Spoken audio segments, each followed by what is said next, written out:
This graduate level course on biochemical engineering, and this is a course and what we'll try and do is give you a sense of the coupling between biochemistry and transport and reaction as applied to chemical engineering.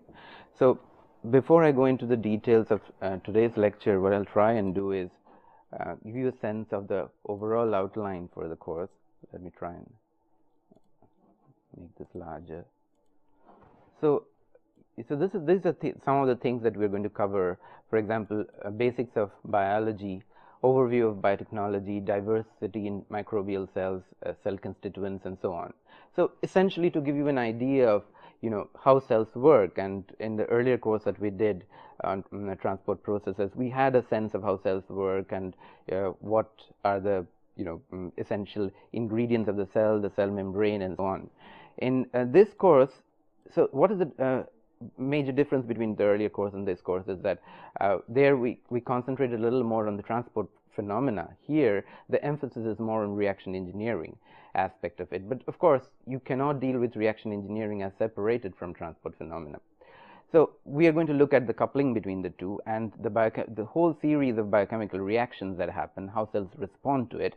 That is at the cellular level, and as always our emphasis is on how to move from one scale of analysis to another. So we can move on from the cellular level, that is a micro scale, to the mesoscale, to the macro scale. So if you look at this, so at the cellular level, for example, so we start the course essentially at the cellular level, where we talk about basics of biology and so on, and the kinetics of enzyme catalysis, which is the chapter that we're going to start today.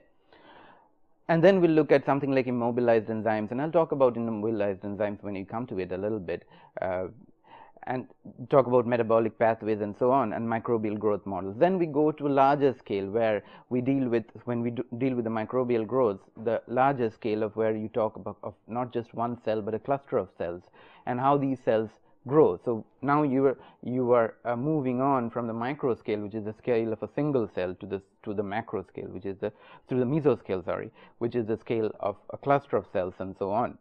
So, and then the next step we go on to design, analysis, and stability of bioreactors, which is obviously the macro scale, right?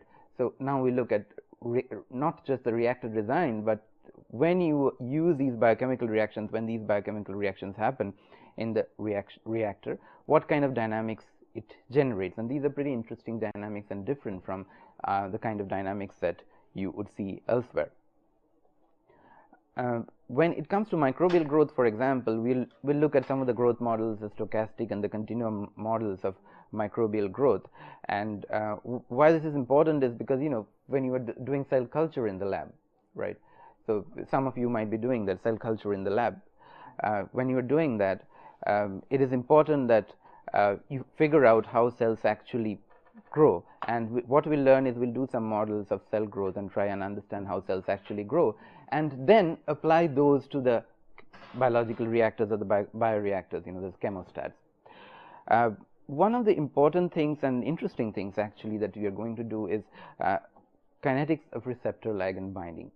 So what is receptor ligand binding? It turns out that most of the physiological processes, we did some of the transport things before, but the reaction part of it, many of the important physiological processes are dictated or governed by reactor ligand binding. Okay, so so they are dictated by or governed by reactor ligand binding. So the reaction between a reactor and a ligand is a necessary ingredient, and some of you actually are working on that. So it's a necessary component of not just how cells work or function in day-to-day life, but also in diseases and therapy of diseases also. And a little bit of regulation of gene expression and byproduct recovery, which Professor Nyogi is going to do. So let me go through the books that are involved and that you might want to look at in this course.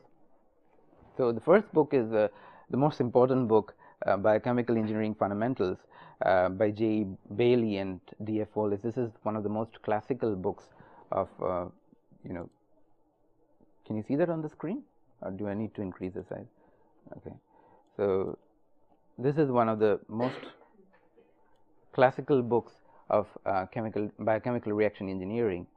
Bailey used to be a faculty actually in the graduate school I went to, and he's one of the most well-known people in biochemical engineering. So if you want to buy any book, and if if you're interested in buying any book in biochemical, this would be the book to buy, and look for references. The other important books also are by Blanche and Clark, and this is Doug Clark from Berkeley, and by Process Engineering by Schuler and Kargi. That's also a nice book as well. The last book that I'm going to just teach one chapter from this book, the suggested reading that is there, Transport Phenomena and Biological System, is by Trusky, Yoon, and Katz. This is a pretty expensive book, so I don't suggest buying that, and I'll give you the notes. We'll do the things in the classes so you can take notes. But if you're interested, you can buy that as well.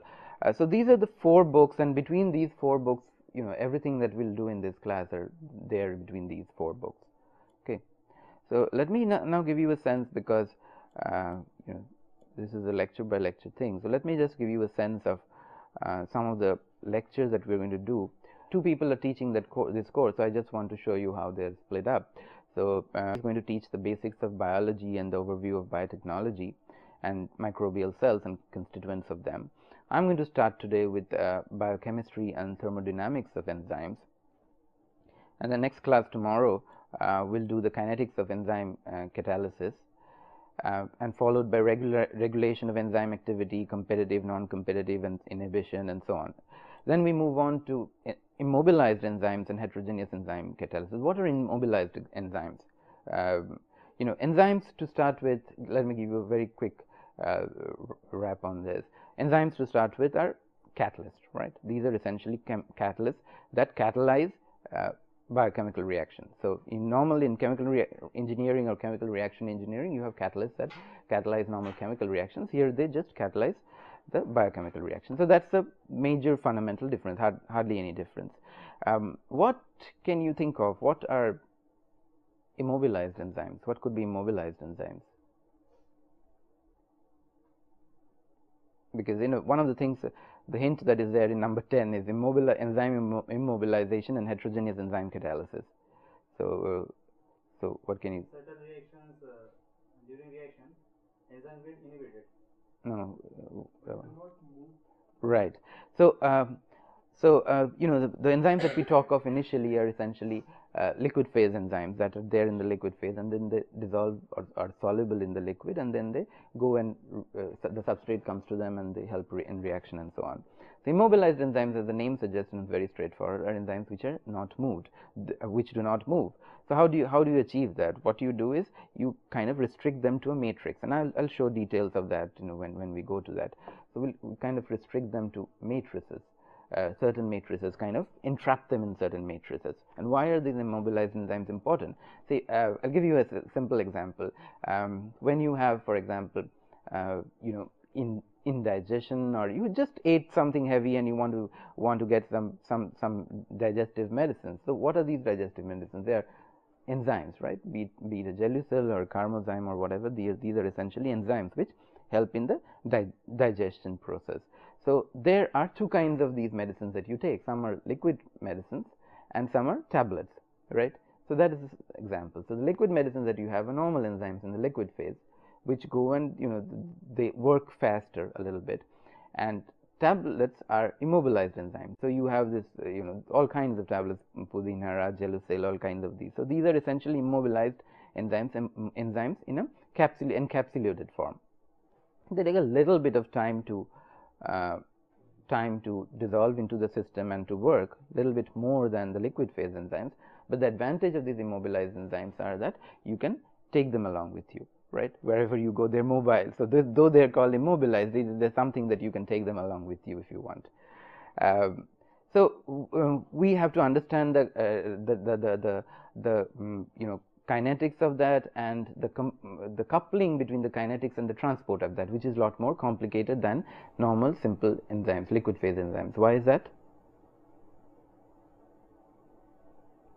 Why is it? The answer is right there in front of you. So yeah, because these are heterogeneous systems. So when you're talking of liquid phase enzymes, these are homogeneous systems.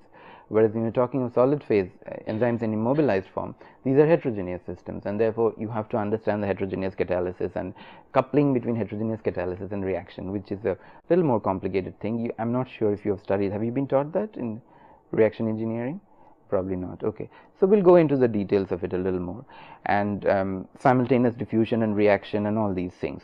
Then I'll go over to microbial growth. So essentially, when you try to in the lab, some of you at some point of time might want to incubate cells, right? So what is the process of that? What is the dynamics of that incubation? What are the ingredients that are necessary? So you start with 1 million cells, for example, and by the end of one day you want to have 2 or 4 million cells. By the end of 2 days you want to have 8 million cells, and so on. So that is the way you grow cells, right? Why do you grow cells this way? Because you want to mimic, in a way, the growth process, cell growth process in living systems, right? And also because you need these amount of cells to do the experiments. So when you need these cells to do the experiments, so how do you achieve that cell growth? A. B. What are the ingredients of the cell growth? B. C. What are the kind of reactions that happen during the cell growth?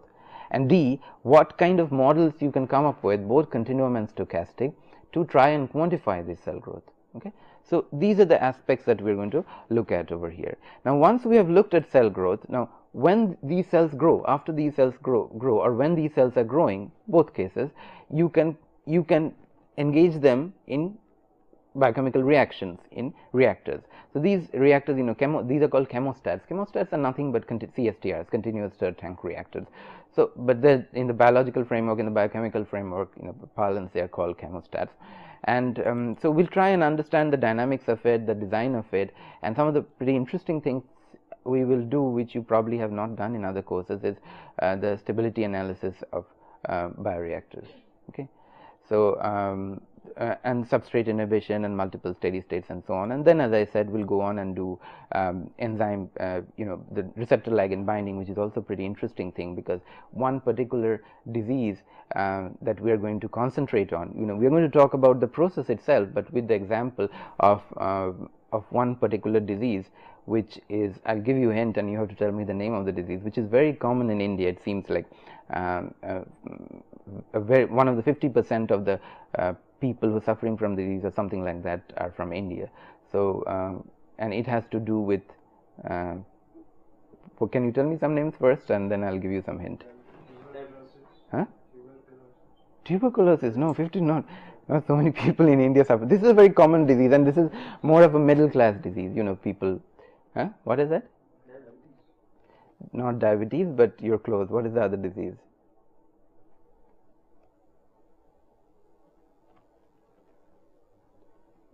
Something to do with lipids? Something to do with lipids? Fats?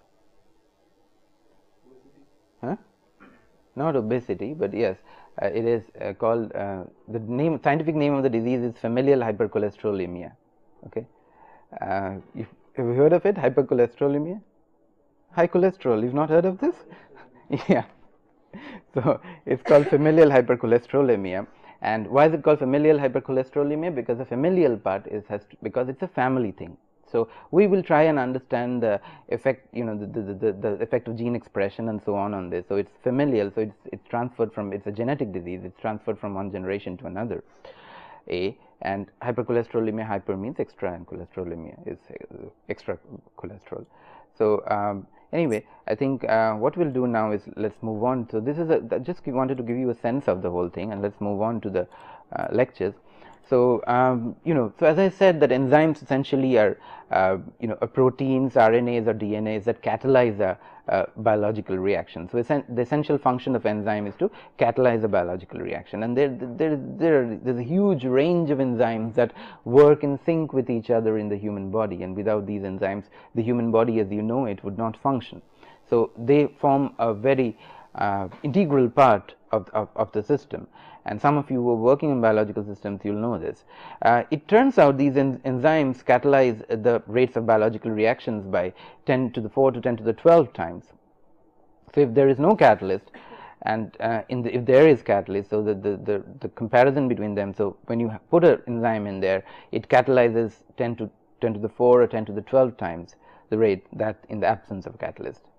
And as I said here, one of the points that are noted here is that most important biological reactions do not occur in the absence of enzymes, because these enzymes, even if and trace quantities of them really work, so you don't need a lot of them actually. A very important thing about enzymes, especially in the human system, is their specificity. Okay, and what I mean by specificity is that these enzymes are specific to reactant molecules. Okay, so you want one set of substrates only, or not one or maybe two sets of substrates only to react with that enzymes, and that's why they're called specific. So unless these enzymes are specific, there is no point in putting them, because see, you might have a host of thousands and millions of reactions occurring in the human body. So you need one set of enzymes to work for one set of reactions, otherwise there's going to be complete chaos. And how that is ensured is that the substrates have high interaction, specific interaction or affinity, high affinity with that particular enzyme, and I'll show you in a minute how that how that really happens. The high affinity finding follows enzymes to function effectively in a solution containing a large number of biological molecules at low concentration. So because it's very specific, so even if you put a little bit of enzyme in a large amount of solution, the actual concentration of the enzyme is very low, but as a result of the fact that it is very specific, it works. So specificity is the most important thing in enzyme activity. And then there is something like regulation of enzyme activity. So you may not want a lot of enzyme working, or working at the same time. So for example, in catalyst activity also, some of you, if you worked with catalysts, you know that you need to control the catalyst activity, right? So you don't uninhibited catalyst activity. So just enzyme is a catalyst. So there are ways to control the enzyme activity, and the body finds its way. And what we'll study in this part of this course is how these enzyme activities are regulated. So that's called regulation of enzyme activity. So what we'll study is how these enzyme activities are regulated by the human body and how we can mimic that. And there are ways to regulate these enzyme activities externally also, because once we understand what the process of regulation is, and once we quantify, there are ways to give inhibitors to regulate these enzyme activities. You see what I'm saying? So the body itself does it internally, but once you understand the mechanism of this regulation, you can do that externally as well, right? So that is another thing, and so you use cofactors and so on, and we're going to study that. So now let's come to the question of the biochemistry of enzyme function, and this is essentially what we're going to study in this lecture. So how do these enzymes work? And after we have done biochemistry, we'll move on to the thermodynamics of it. What I want to do is, let me show you some pretty pictures. So these are pictures of some of the enzymes, few enzymes. So this is what you see on the left, top left corner. This is catalase, and what you see here is the glyceraldehyde and 3-phosphate dehydrogenase, another enzyme. This is a human P50 enzyme. And what you see is essentially these bunch of RNAs, DNAs, and proteins clinging together and forming these ribbon-like structures. And so if you go back now, what happens now? I hope you saw this. So I'm going back to the older slide. So now to the understanding of what really happens. So enzymes catalyze biochemical reactions following binding. So essentially what happens is the enzyme is there, and there is something called an active site. So look at this picture here. So this is the enzyme. The yellow thing is a schematic of an enzyme, and what you have is called an active site, a part of the enzyme which is known as an active site. Just like in adsorption, you've studied this in absorption also, right? There are active sites for adsorption. So what happens? The substrate comes and binds to that active site. Okay, it's a very simple thing, but there are other complications that come in at some point of time. So once it binds, once the substrate binds, then it starts to function. Now if you look at the geometry of it, can you make some comment on why this geometry is like this, of the active site and the substrate? Specificity, very good. Do you get what he said? See, this is like a lock and key mechanism. So look at the structure of the substrate and the structure of the active site, and they kind of fit into each other very appropriately. So that is the one that the stereochemistry is the one that ensures the specificity of the enzyme. Now, is there a way? So I think if you do this if you understand the stereochemistry of the process, is there a way to say an enzyme is meant for substrate 1? Is there a way that I can allow substrate 2 to react with the enzyme? What is that? Change the stereochemistry of the system. Absolutely. To mimic the stereochemistry, so I design my substrate 2 to mimic the stereochemistry of that. And I think one of the examples I gave you once was that the morphine and the heroin thing, that that is what is, the blood-brain barrier is there, so which cannot be otherwise overcome unless it couples with some substrates, some enzymes. So what is done, what doctors do, is that they try to come, the medicos, they're trying to come up with these morphines which have the same stereochemistry as the heroin, and that can cross the blood-brain barrier.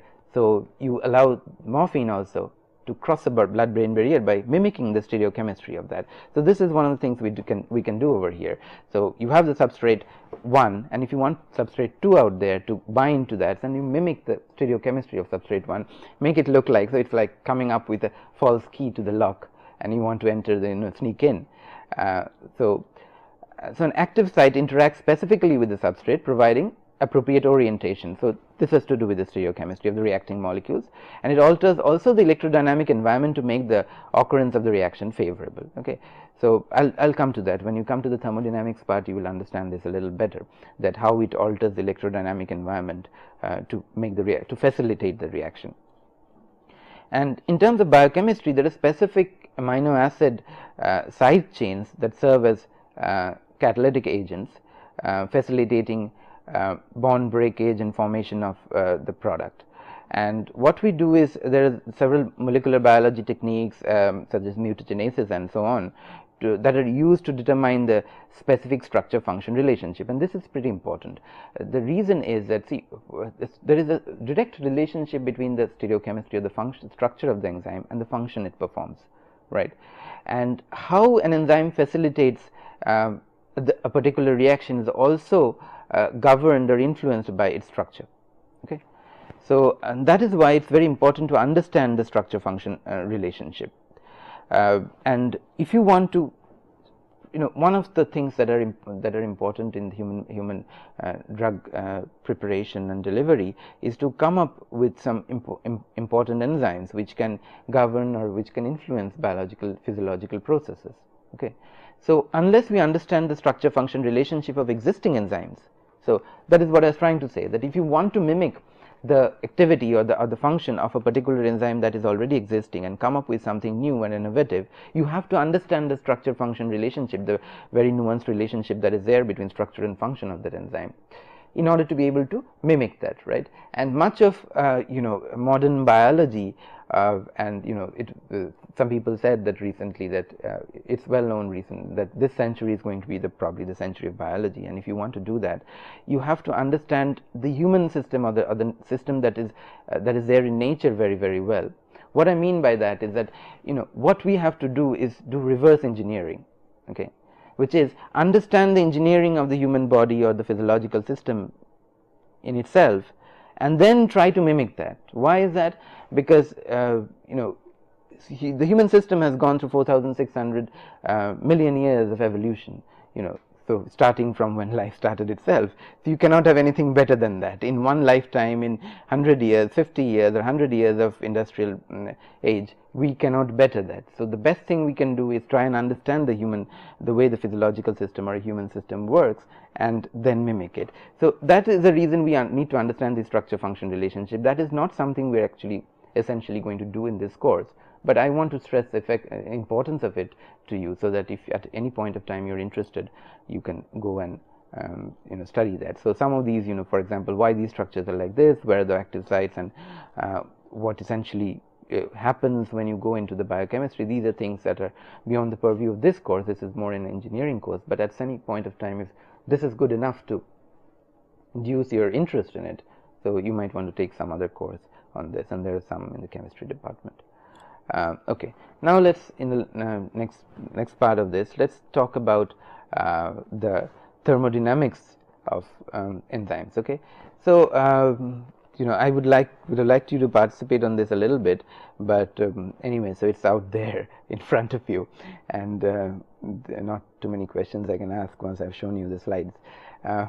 So essentially, you know this, right? That if for a reaction to be thermodynamically possible, its delta G, its gives free energy change between the initial and the final change, final state has to be negative, right? Without that, we cannot have a reaction. Now, if that is not possible, then there's no role of enzyme. Okay, let's be very clear about that. Enzymes cannot change the Gibbs free energy delta G for the system. Okay, the delta G for the system, the Gibbs free energy change for the system is between the initial state and the final state, and the energy and the enzyme has no role in it actually. What the enzyme does is what you see here in the picture. Okay, so if A plus B is to go to C, essentially it has to form an activated complex, right? AB plus. And the problem with this is that there is a big threshold that is there. So you have to go reach the mountaintop and then dive in, right? Even if your delta G is less, but you need a threshold energy to cross that energy threshold barrier.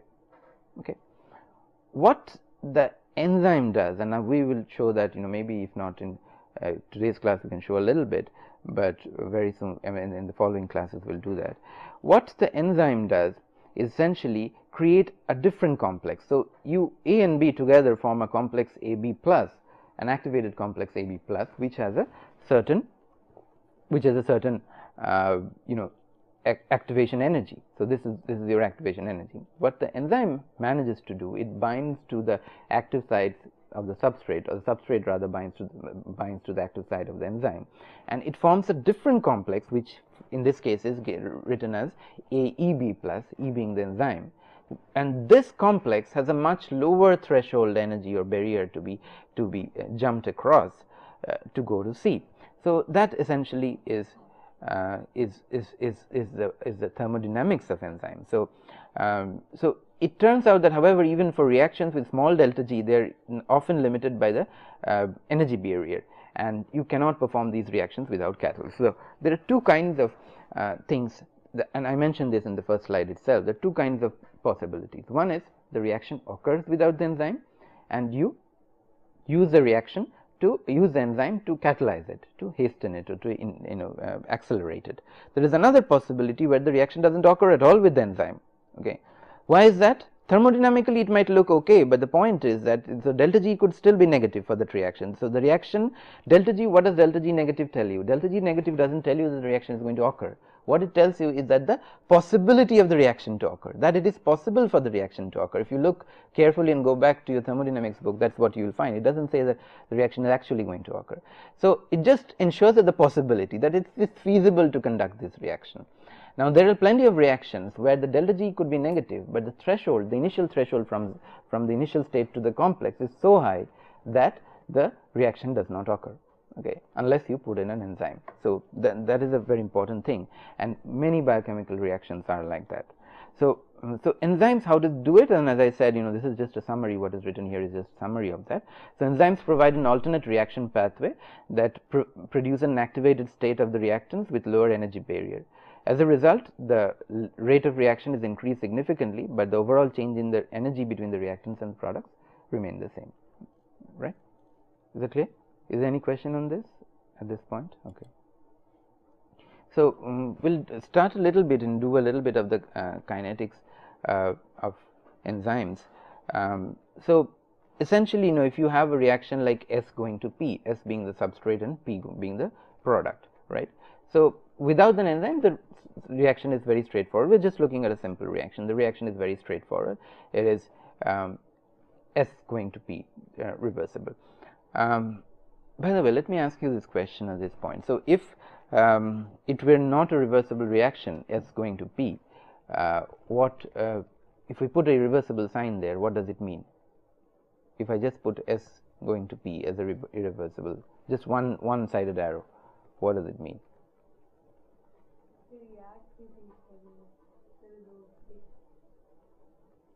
Just S going to P, if I put a reversible sign, what does it mean? Does it mean anything? Or?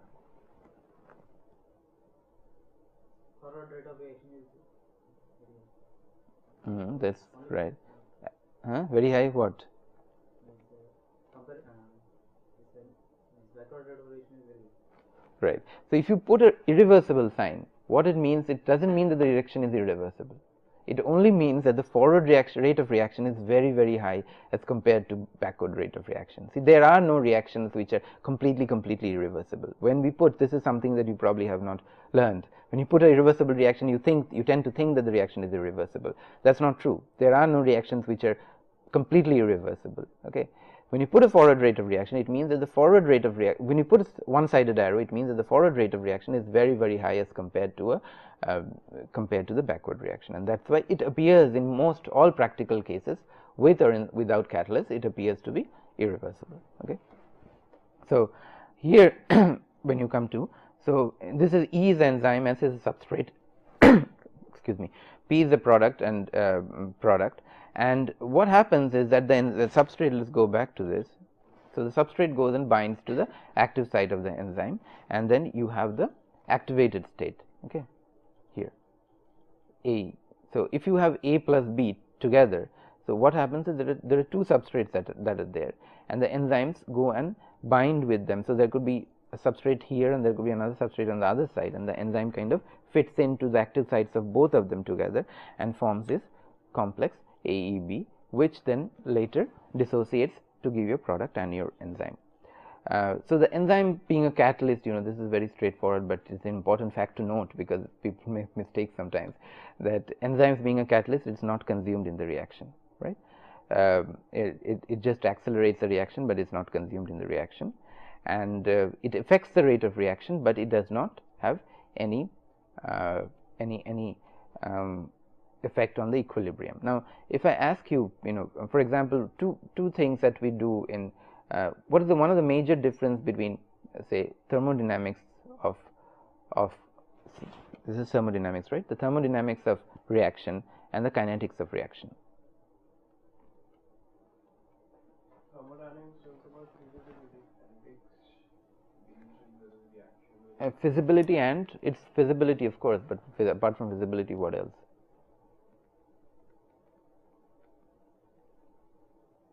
Thermodynamics talks about the equilibrium constant. Both, yeah. Both the feasibility, that is whether delta G is less than 0 or not, so whether the reaction is possible, A, and B about the equilibrium state, final equilibrium state that is reached. Kinetics deals with the dynamics of the process. Okay. So how fast that is going to be there, and these are concepts that have to be very clear in your head. For example, when you're dealing with you do courses like thermodynamics and heat and mass transfer and so on.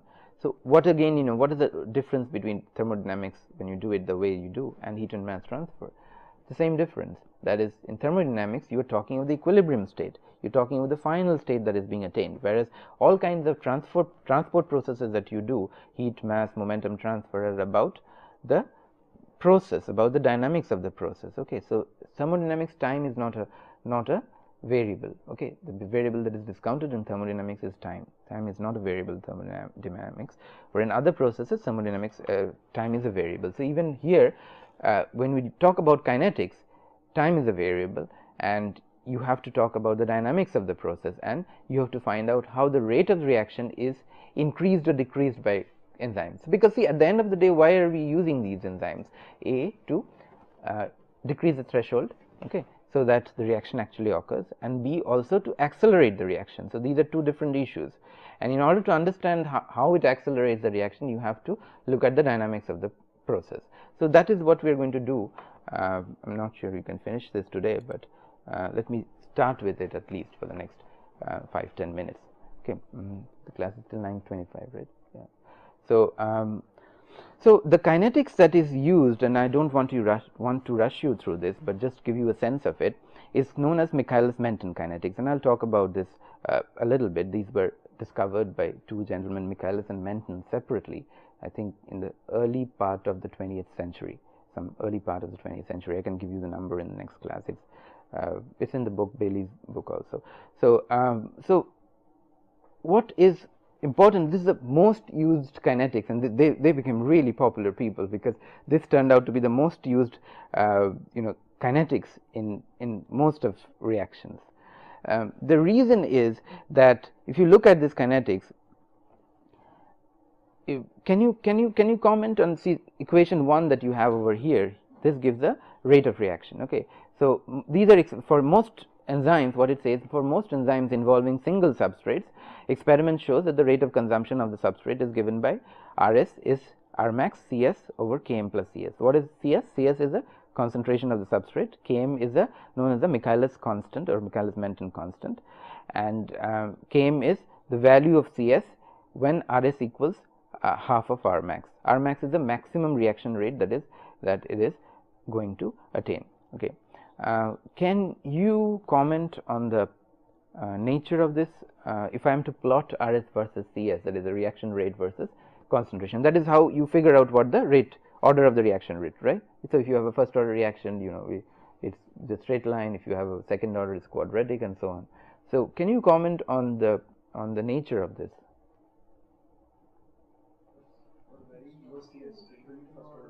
No, but what is the nature of the plot? That is written here. You don't, huh? Convex, no.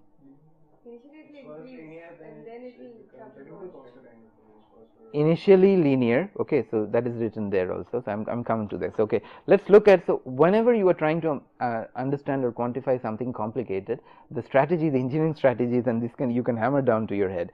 The engineering strategy is to look at the two asymptotes. Okay, the smallest and the largest values. So that will give you what will the asymptotes give you? The bounds. It's called the bounds. The asymptote will give you the bounds of the curve. Okay, so if you look at this, for example, in here, so let me go through this one more time. So Rs is the rate of disappearance of the substrate, or the rate of reaction. Rmax is the maximum rate of reaction. Cs is the concentration of the substrate. Km is the Michaelis constant, like a rate constant, and Cs is the substrate I told you. And the value of Km is evaluated by this. So Rs equals Rmax over 2. So at Rs equals Rmax over 2. So if you put Rmax over 2, then the value of Cs you get is that, or equals Cs at which Rs equals Rmax, whichever way. So you find the Cs at which the rate becomes half of. So if you're performing an experiment, you're trying to measure the rate as well as the concentration. So you measure the concentration, measure the rate at that particular concentration. How do you evaluate your Km? The simple way is that you figure out where it goes to the maximum, and then half of that maximum. Let me show you some plots. Yeah, here.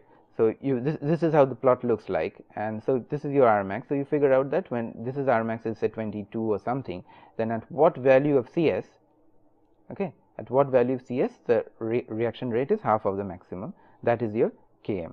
Okay.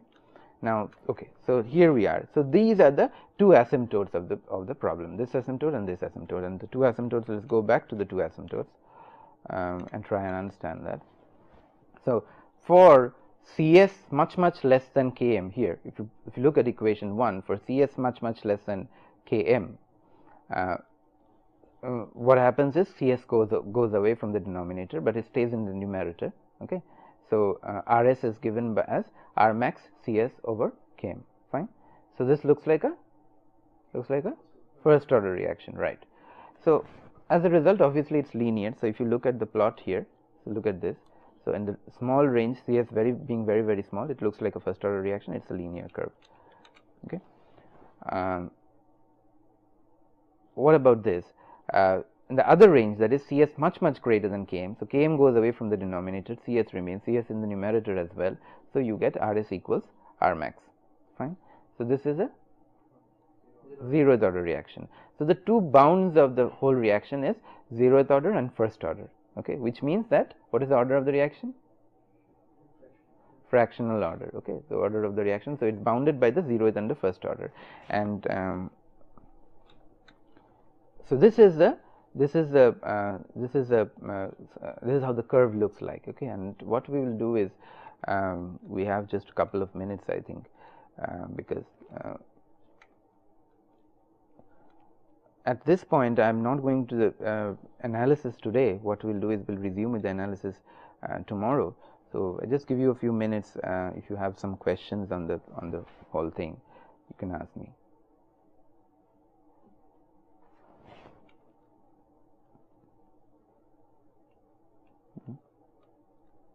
So let's walk through the thing. So some of the things about this, let me summarize for you what we did. Some of the things that you need to remember is that enzymes are catalysts. They have two roles. One is to make reduce the threshold of the energy and make the reaction happen, because there are lots of reactions that wouldn't happen. The energy barrier, the threshold energy barrier is so high that there are plenty of reactions in the human system that would not happen without enzymes. So they have two roles. One is to lower the threshold so that the reaction happens, and B is to accelerate the reaction rate. So some of the numbers that I gave here are 10 to the 4 to 10 to the 12 times it accelerates the rate of the reaction in the human system, and there are plenty of reactions, as I said, which do not even happen without the presence of enzymes. Now, one of the most important things about enzymes is its specificity. Okay, so substrates, because there are so many substrates, and you have a limited number of enzymes. So if all substrates start to react with all enzymes, what will happen? The enzymes will be depleted, and the particular reaction that the enzyme is meant for, that won't be available for the reactant, right? So there is a sense of specificity. So enzymes are specific. How is the specificity enacted? Here you can see. So the enzymes and the substrate has a sort of a lock and key mechanism. Okay, and if in most cases it's not that. This is a simple example where an enzyme is binding to a single substrate, but in most normal cases what happens, there are two substrates, right? And the enzymes bind in a way that it binds to both of them, or to one of them when the one is bound to the other. You see what I'm saying? So this substrate that you see over here either is going to bind to two of the A and B together in a way that a part of it fits into the active site of A and a part of it fits into the active site of B, or in a way that it binds to one of them. These are specific amino acid side chains and catalytic agents, facilitating bond breakage and so on. And I showed you some pictures of that, and this is the thermodynamics of it. We went through that, and delta G has to be less than 0 for a normal reaction, for a reaction to be feasible. And the enzyme forms, what it does, it forms a complex which is much lesser threshold than A plus B, much lesser complex than when A plus B is formed,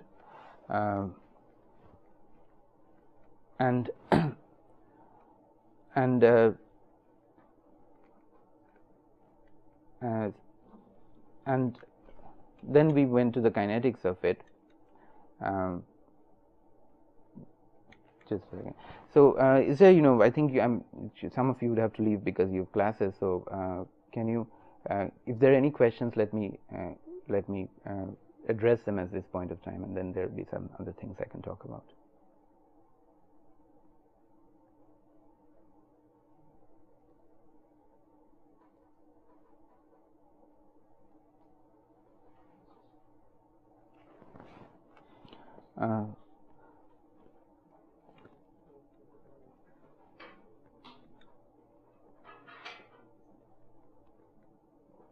I think it would be hard to start the next section, which is the derivation of the Michaelis-Menten kinetics today. So what I'll do is we'll start with this tomorrow in tomorrow's lecture. And if there are any questions, a couple of minutes we have, you can ask, and otherwise you may leave. And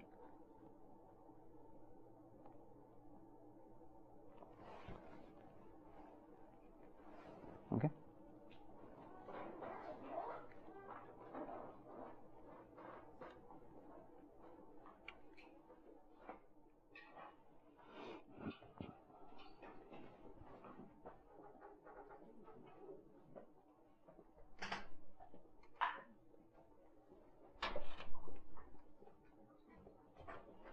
Okay.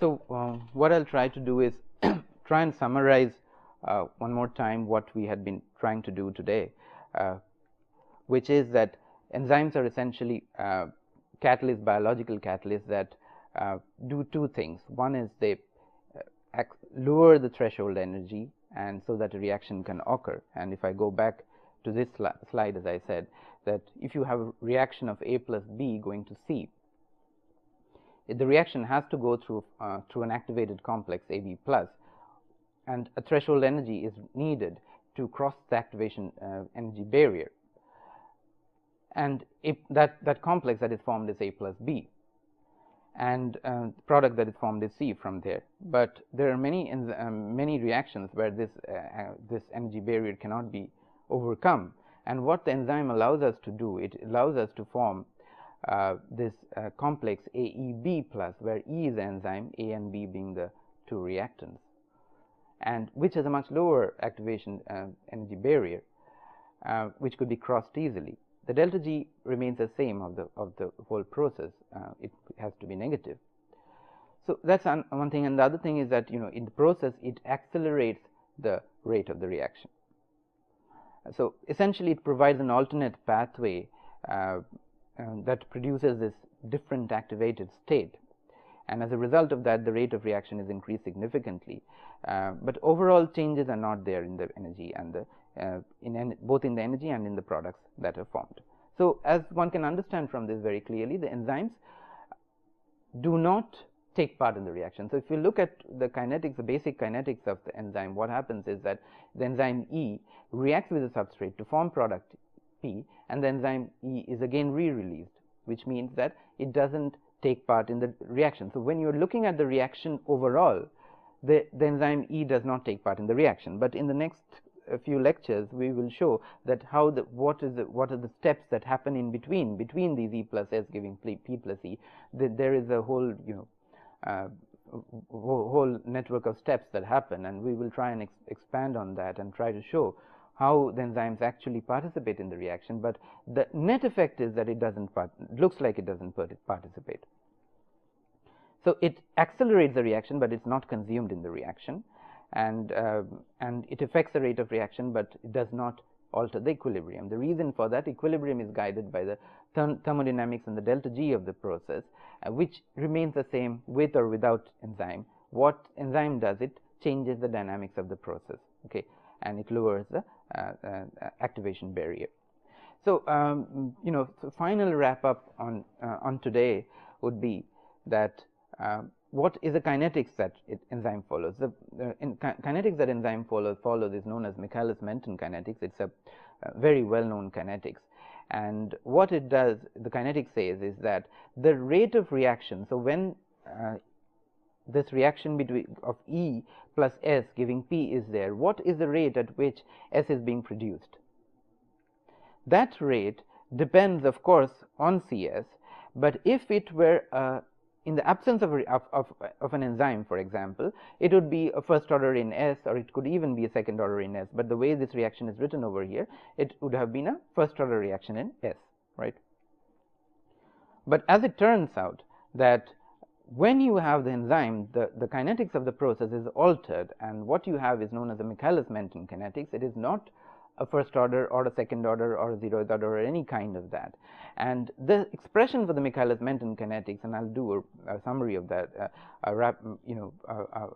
go back to it again in tomorrow's lecture. What happens is that this rate of reaction Rs is given as R max Cs over Km plus Cs. Now, R max being the maximum rate of reaction, Cs being the concentration of the substrate, Km being the Michaelis constant.